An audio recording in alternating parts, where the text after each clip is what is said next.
आत्मज्ञान अथवा ब्रह्म भाव को प्राप्त होने का यह सर्वाधिक महत्वपूर्ण सूत्र है, जिसकी साधना से यह मरण धर्मा मनुष्य उस अमर पद को प्राप्त हो जाता है, जहाँ से वह फिर इस संसार में नहीं आता। इसी को मुक्ता अवस्था अथवा मोक्ष की अवस्था कहते हैं। योगी जन इसी को निवारण अथवा कैवल्य अवस्था भी कहते हैं।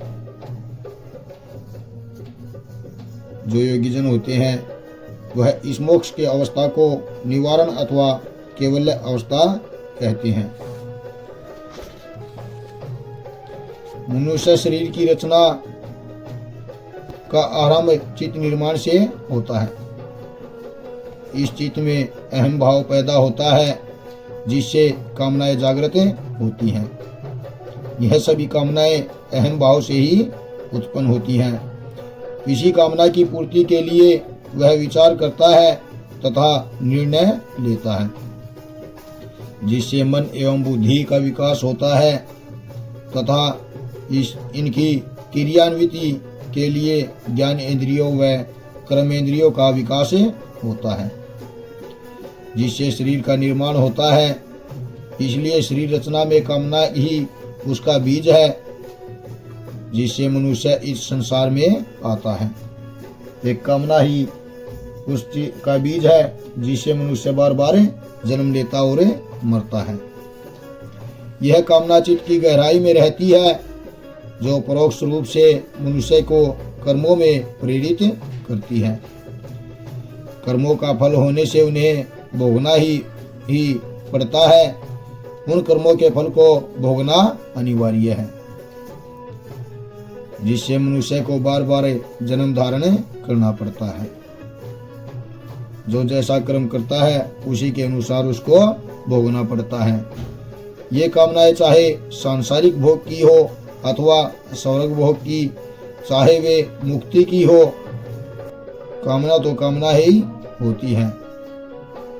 सांसारिक भोग की कामनाओं से ही संसार में जन्म होता है तथा स्वर्ग सुख प्राप्त करने की कामना से स्वर्ग की प्राप्ति होती है।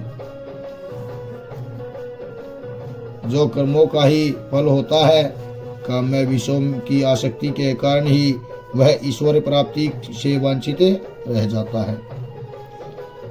जो काम के विषय होते हैं, उन्हीं के कारण इंसान ईश्वर प्राप्ति से वंचित रह जाता है। तभी उसे ब्रह्म की उपलब्धि होती है, जिससे उसे अमर पद प्राप्त हो जाता है। ब्रह्म का अनुभव यह मरण धर्मा मनुष्य इसी जीवन में प्राप्त कर सकता है। केवल कामनाओं का त्याग आवश्यक है। ये कामनाएं आत्मा में नहीं होती, बल्कि चित्त में होती हैं। सभी कामनाएं आत्मा में नहीं, चित्त में होती हैं। चित्त के नाश होने पर कामनाओं का अपने आप ही नाश हो जाता है, जिससे वह आत्मा पुनः ब्रह्म में विलीन हो जाती है। सभी प्रकार की समस्याओं का यही अंत हो जाता है। संसार में सभी बंधनों का कारण ये कामनाएं ही हैं। इन कामनाओं के कारण ही सभी बंधन होते रहते हैं, सभी बंधनों में घिरे रहते हैं। इन्हीं के त्याग से मुक्ति होती है। कामनाओं के ही त्याग से मुक्ति होती है। यही जीव की उत्तम अवस्था है। और मनुष्यों की कामनाओं का किस प्रकार नाश हो सकता है, इसके विषय में कहा गया है कि कामनाओं का कारण अज्ञानजित भ्रांतियां हैं, जिससे अहंकार वश यह जीव अपने को उस ब्रह्म से भिन्न मानने लगता है।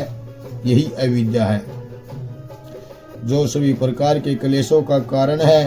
कामनाओं का सीधा नाश नहीं किया जा सकता, क्योंकि उसका बीज भीतर चित्त में विद्यमान है। यह बीज भी अज्ञान के कारण ही निर्मित हुआ है।